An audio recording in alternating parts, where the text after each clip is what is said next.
Los Angeles Times political columnist David Horsey body-shamed White House Press Secretary Sarah Huckabee Sanders in his latest anti-Trump hit piece, describing her as a chunky soccer mom.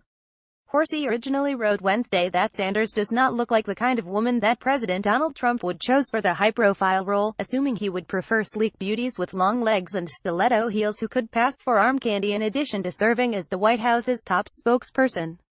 The Times' two-time Pulitzer Prize-winning editorial cartoonist and columnist went on to mention that first daughter Ivanka Trump and First Lady Melania Trump are closer to the Barbie dolls in short, tight skirts that he envisions Trump preferring at the press briefing podium on a regular basis. By comparison, Sanders looks more like a slightly chunky soccer mom who organizes snacks for the kids' games, Horsey wrote.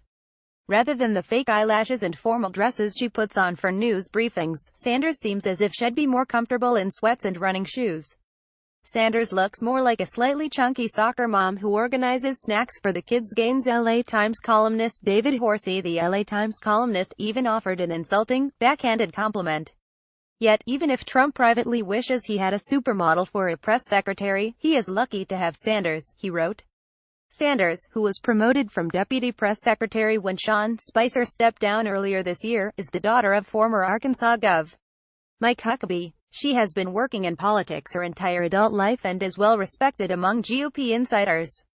Back in 2010, well before landing a job in Trump's White House, Time named her one of its 40 Under 40, a group of young civic leaders that the magazine considered rising stars of American politics. However, the Times columnist went on to call Sanders a liar, a failure and a pro at being ignorant.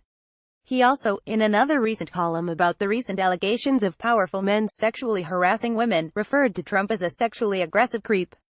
The Times editorial board claims on its website to feel a special obligation to defend civil liberties and human rights and counts extraordinary cultural diversity among its distinguishing strengths. It's curious to think what Horsey, who is politically correct when it's convenient, would feel about fat-shaming Sanders on a day when it doesn't fit his anti-Trump agenda. It should be noted that Horsey doesn't only shame the appearance of females, as he has mocked Trump in cartoons, calling him a bloated orange mess, among other things. The LA Times and Horsey did not immediately respond to separate requests for comment. Shortly after Fox News asked for comment, the Times removed all references to Sanders' appearance and added a note from Horsey. I want to apologize to Times readers, and to Sarah Huckabee Sanders for a description that was insensitive and failed to meet the standards of our newspaper. It also failed to meet the expectations I have for myself. It surely won't be my last mistake, but this particular error will be scrupulously avoided in my future commentaries. I've removed the offending description, he wrote.